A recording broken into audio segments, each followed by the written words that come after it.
Hi, I'm Brad Newcombe, and welcome to Pressure Point. In June 1992, Tim Stevenson became the first openly gay man to be ordained by any major denomination in Canada. He was ordained in the United Church of Canada after years of struggle, both personally and within the church. The struggle continues because he waits to find a congregation to serve. Tim Stevenson is my guest. Welcome, Tim. Thank you. Good to have you here. Maybe let's go back a little bit in time, long before June, and think a little bit about when did you first decide to be a minister or feel called to be a minister? I mean, how long ago are we talking? Because you were ordained just in June, well, this is 1993, so in June 92. Well, actually, in fact, I began to think about it in my teenage years when I was a member of St. David's United Church in West Vancouver, where I grew up and my parents belonged. And I was very involved in the life of the church, president of the young peoples and so on there. And that's when I first began to think about ordained ministry. But at the same time then, I was beginning to deal with sexuality. And I just discounted the possibility after a time. Until when you say in your teens, which one out? I mean, sexuality, spirituality, or did they both still live hand in hand together, or what happened then when you had? Well, no, I decided to fight my sexuality as I began to realize that I had these feelings towards people of the same sex. At the same time, I had taken in from society almost by osmosis an understanding that to be gay was either sinful, immoral, wrong, or sick. So I didn't want... Quite a list. Yeah, quite a list. I didn't want to be any of those, so I fought it and did not act upon it and fought it with everything that I could, including embracing fundamentalism. Went through a born-again experience. So now let's put this in time perspective. When would you do this born-again fundamentalist thing? When I was 19, went through that. When I was 19, one of the Crusades came to town, and prior to that, I had, because of my youth work, become in touch with people within the Pentecostal movement. What drew you to that? I mean, that is a fairly big jump from your United Church background. Yeah, a very big jump. Well, I understood being born again, to be saved, to accept Jesus, to be a cure to my gayness. And I thought if I just embraced all this and read the Bible the way they understood it, that I would presto become heterosexual. And of course, that didn't happen. Didn't work, did it? No. And in fact, it sent me into a very difficult time because I didn't know where to turn once I realized that this wasn't so. But then, after a number of years, I became involved again in the United Church through Naramata Center, which I had known of and had been involved with actually when I was younger. And I went to a week-long workshop on process theology, or what was known as futuristic theology. Maybe you could say a little bit, what is process theology? Process theology is a theology that understands all of creation to be in a moment-by-moment process moving towards greater and greater intensity, complexity, harmony, and beauty, greater and greater differentiation. And this, it's a very modernistic theology that moves away from old kind of philosophical precepts of static form of Aristotle, as you may recall, to kind of an Einstein's understanding of the universe, of relativity, and does that mean then things are more open-ended? Is that very much so? It's a more open-ended That's sort of right. approach to faith and belief? Yeah, and also encompasses evolution, which, as you know, up until several years ago, not that many years ago, that was still even questioned within the United Church. Now I think most people embrace evolution. Certainly it's not embraced in the fundamentalist churches. So this was very exciting for me, and I spent a fair amount of time just wandering, thinking around the Okanagan Lake, and lo and behold had a mystical experience. And I didn't really understand it as such then. I called it a religious experience, and I felt at one with all of creation, with all of nature, and with God. Now, at this point in time, have you come to terms with being gay at the same time when you had this experience? Yes, by this time I have come out. So you've by come this out. time I had been married and separated, and had come out. And was coming out a liberating kind of experience? Was that yes, was it positive? it was very positive, but it was also painful because it meant I had to separate from my wife, whom I loved very much, and who I thought I was going to spend my life with. So that was very painful. But on the other hand, to finally accept myself and to finally allow myself to be who I am was extraordinarily liberating. It was I had energy that I never realized over these years, from the ages of about 20 when I really, or 19 when I really clamped down on trying to control my sexuality, through till 30. All of my energy went into controlling my sexuality. So once I allowed myself to be who I was, it was just, it was like the floodgates opened and I had this enormous energy. And I went back to university, started at UBC and so on and so forth. And that wasn't possible before, because the energy that I had, I was using to control myself and almost in what was left over to do my work with labor relations and so on when I was with the government. When you came out, did that also open, was that when you felt more open about pursuing spiritual path as well? Or did you feel once you came out as a gay man that suddenly then the spirituality, especially anything to do with Christianity, had to be suppressed? I mean, what happened then? When I came out? Yeah. When I suppressed my sexuality, I at the same time had suppressed my spirituality, only I didn't realize they were coupled. Not only though did I suppress spirituality, I suppressed any number of other emotions, love, hate, almost became the walking dead, if you like. I just numbed everything trying to control sexuality. So that when I came out and allowed myself to be who I am, then not only all of these other emotions that had been dormant came up, but also spirituality as well. And I had tremendous surge of spirituality, of a sense of faith and so on, and then began to look around to where to go with that, because I had rejected intellectually most of Christianity, understanding it through the eyes of fundamentalism or biblical liberalism. But now this experience you had in Aramata, then suddenly you felt oneness with all creation. Mm-hmm. Is it shortly after that you felt this call to ordain ministry, or did you become involved in a community, or what was your journey, your particular story? Because, I mean, we all have a unique story. I realized through that experience that I had an understanding of reality of God, of life, that I had never had before as a result of this mystical experience. That, coupled with this workshop, kind of gave me the basis of an intellectual framework as well. From there I went to another workshop about a week later in the San Juan Islands for another week, and again another mystical experience, and this time I knew that I had a sense, words are difficult, of calling, of purpose, of wanting to serve God, and it was very strong.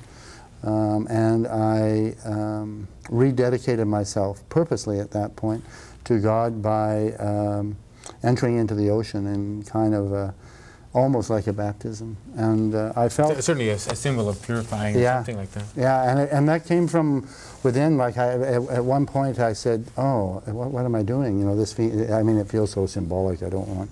Right. But I knew that I needed to do this, and I did. And I came out, and I knew I was starting a new life, and I didn't really know what, except that I had made a decision to go to university. By that time, I had only taken a number of courses in first year over a number of years from City College and so on.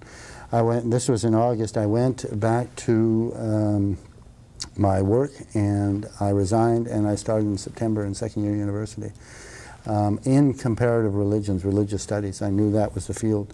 It wasn't as specific as ordained ministry. Right.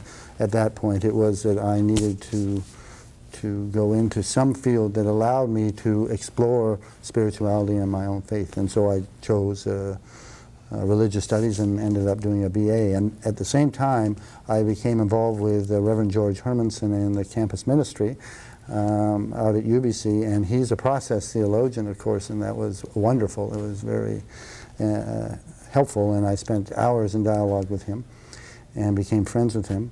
And also, I had met people like Malcolm Boyd down in the States, a leading gay activist within the Episcopalian Church, and knew that I had to get involved in the gay liberation movement, both, well, at that time it was primarily within the secular world, and I became president of Gay UBC and so on. But eventually involved with in the church and the founding of a firm both locally and nationally, and then on to VST. And initially when I went to VST, it was to again explore theology. And but by now there was this growing sense of call, and I wanted both to explore it and test that sense. And so that's... So you came to your ordination then at in June in Abbotsford. How did you feel that day, the day of your ordination and at the moment of your Tremendous calm. Just great peace. I'd been in a bit of emotional turmoil before it because the press started to come after me and wanting to have interviews, and all of a sudden I realized this was, there was a lot of interest in the press. And so I went to the Senecal Retreat Center and took 4 days and went into silent retreat right up until the day of my ordination. In the United Church, the conditions of ordination are that you have a place to be settled afterwards. Right. And that was assumed that would be the case because you were transferred to Manitoba and Northwestern Ontario Conference. In the days and weeks that passed after your ordination, it turned out that you didn't have a place. Right. How has it been for you since then? And how was that? I mean, that must have been a very disappointing and discouraging. How did you react? It was disappointing. I had about half or three-quarters of my bags packed and all my belongings packed and a trailer rented and all of that sort of stuff. Is that a sign that the church isn't ready? No, not at all. No. In fact, it was just a sign, really, that the church needs to do some more preparatory work ahead of time. And so it's not a matter of not being ready, but it is a matter of going out and laying the groundwork and that sort of thing. And you've been back and forth to Manitoba, like you still have this relationship now with people in Manitoba, so you do some things with people in Manitoba? I mean, Yeah, I've been back and forth several times and done a number of workshops there on creation spirituality. Of course, I studied and worked with Matt Fox. Maybe just before Matt Fox, people may not know who Matt Fox is. Matthew Fox is an American Catholic theologian who has he has an institute down in California, and I did a master's degree down there with him, and then worked with him putting on workshops here. In fact, I'm putting on some more workshops in the near future here in the Lower Mainland area, weekend workshops. And the number, we can get that number up on the screen. Yeah, and two of them are going to be just for folks who come from churches or elsewhere, and one of them is going to be for gay men. Do you see any trend, like, is there anywhere you see your ministry going? Would you like to be in a congregation primarily, or do you see this kind of ministry in workshops, or primarily work with gay men, or is there any direction that you have in your own mind? Well, no, well, I would like to, of course, have a congregation as of July 1st, but I'd also like to continue to work doing workshops and kind of combine that. Because I think it's a very exciting field, and I think that I have a fair bit to offer in both creation spirituality and in process liberation theology. So I would like to make use of my skills by, in fact, doing both.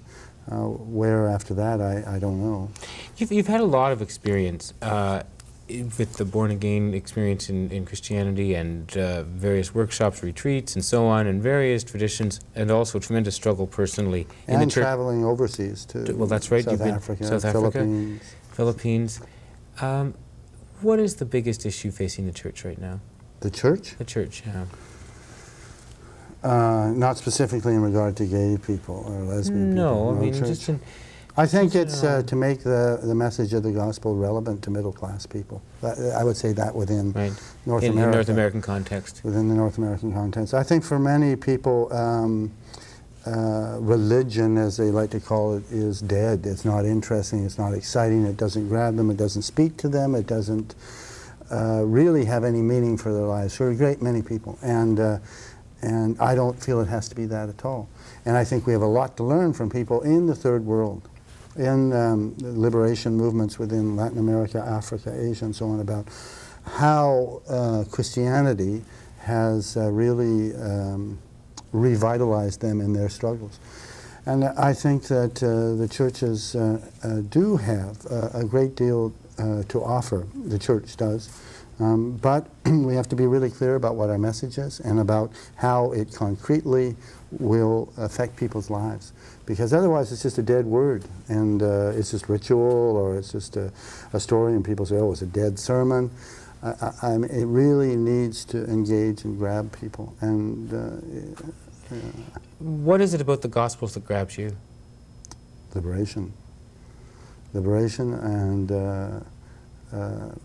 a sense of belonging to a tremendous experiment that God began some 15 billion years ago as this universe unfolded, and that I am an extraordinarily important individual within that 15 billion year experiment, that God has waited for me, Tim Stevenson, as a gay person, to offer my gifts to others, and to have others offer their gifts to me, to encourage people to be the very best that they can be, and have others encourage me to be the very best.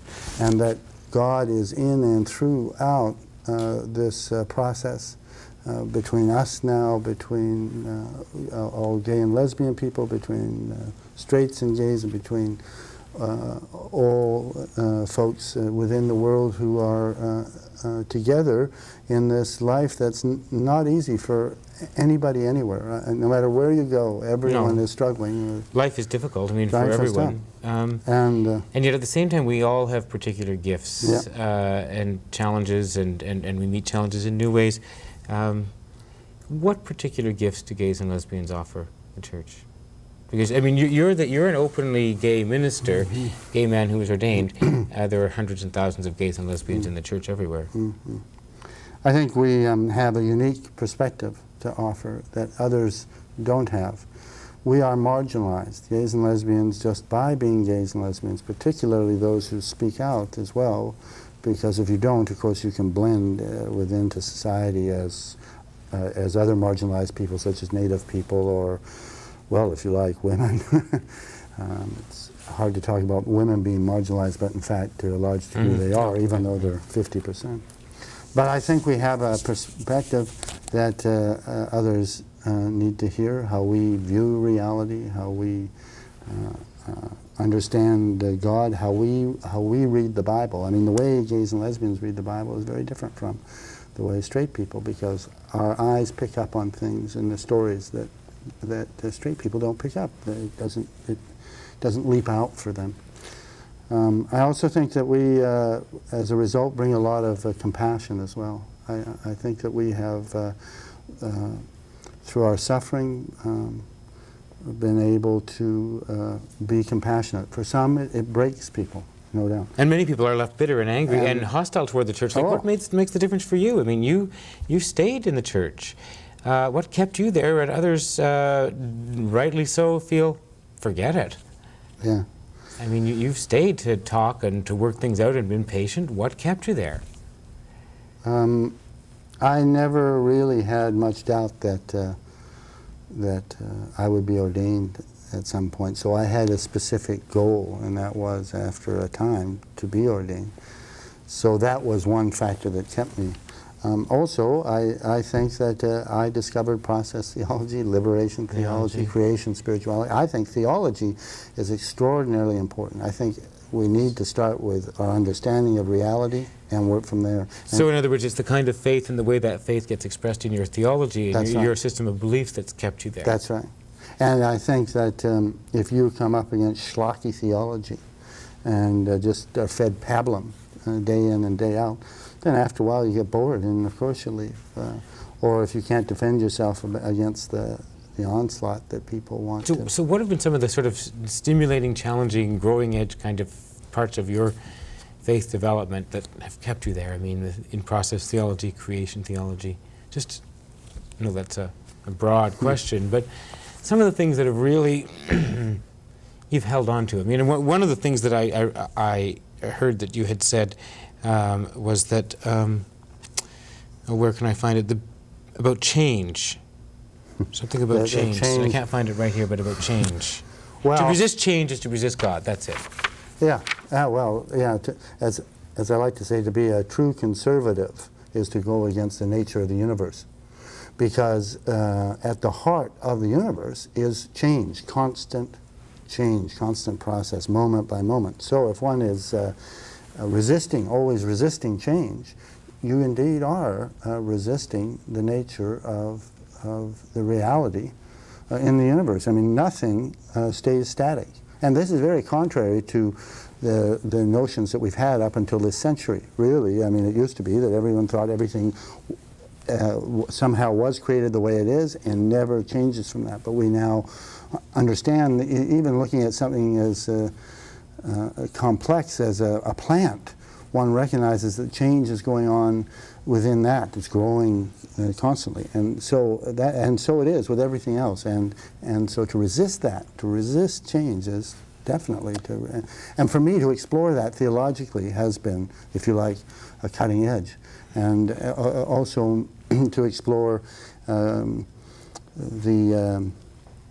coming together of the world faiths, that is Buddhism and Christianity and Islam and Hinduism, and to see where there are commonalities, where there are places that we can learn and explore from each other. What about when you went to the Philippines or when you went to South Africa, and people involved in real struggle there for change and for liberation?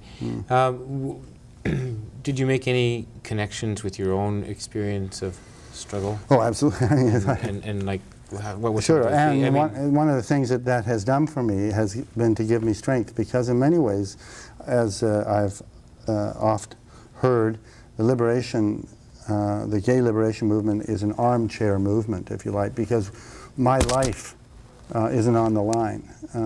Gay and lesbians' lives, usually, sometimes we get beat up and that sort of thing. There's a lot of gay bashing. And there's a lot of gay bashing. And it's not reported in the media. That's right.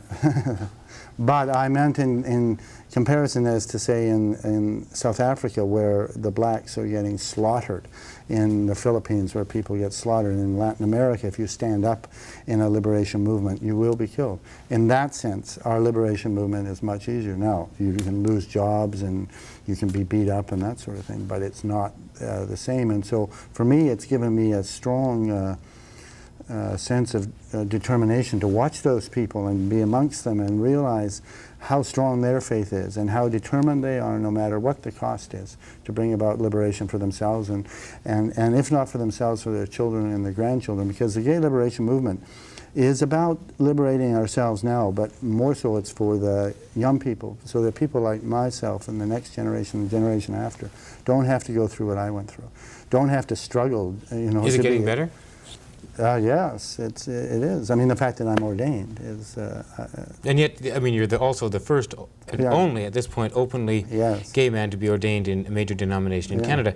How long is it going to be before we have other denominations doing the same thing? I don't know, but, if you look at the women's movement within the United Church, the first woman was ordained in 1936, and she waited quite a long time for many companions en route. But now, over 50% of the women going into seminary. However, if you want to look at the Roman Catholic Church, the struggle is a long way off for women to be liberated there, and whether the Catholic Church in this next 50 years will be able to open up to women, I don't know. So I think it's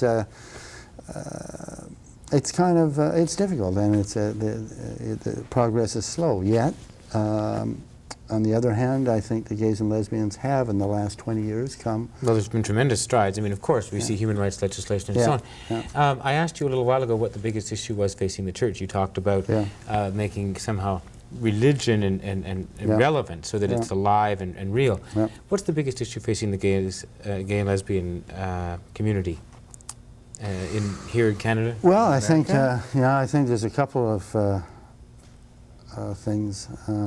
One is apathy by many gays and lesbians who are taking what has been gained for granted and just thinking it came somehow very easily, that there weren't sacrifices, that we didn't have to struggle for it, and are just standing by. I think it's really important for gays and lesbians to stand up, and as many as possible to be involved in whatever way they can in the struggle.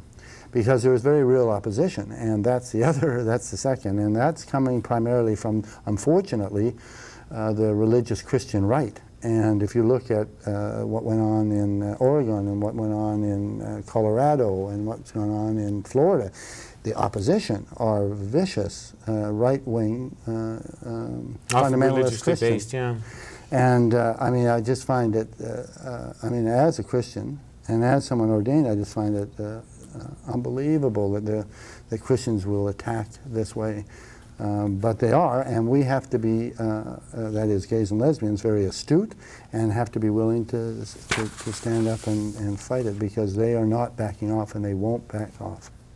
So that then becomes a major issue for the gays and lesbians. It's a huge issue, and I think that it's absolutely not just gays and lesbians to be standing up. It's absolutely essential that the churches, the United Church, stand up and call that stuff for what it is, that the Catholic Church stand up, that the Anglican Church, over and over and over, every time they issue these sort of statements that the evangelicals or fundamentalists do, the rest of the denominations have got to stand up and say, no, this is wrong, this is hatred.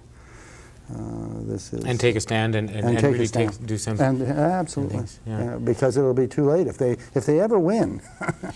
And that's something that you can do. I mean, that everyone can do, of course, but you can do in a position of leadership, as Reverend Tim Stevenson. That's right.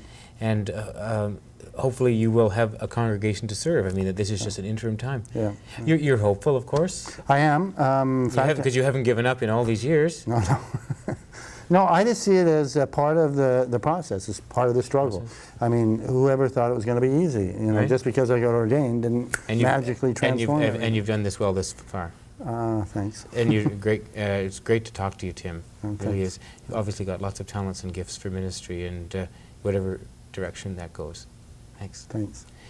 I've been talking with Tim Stevens, who is the first openly gay man to have been ordained by a major denomination in Canada. He was ordained in the United Church of Canada, and you've been watching Pressure Point. I'm Brett.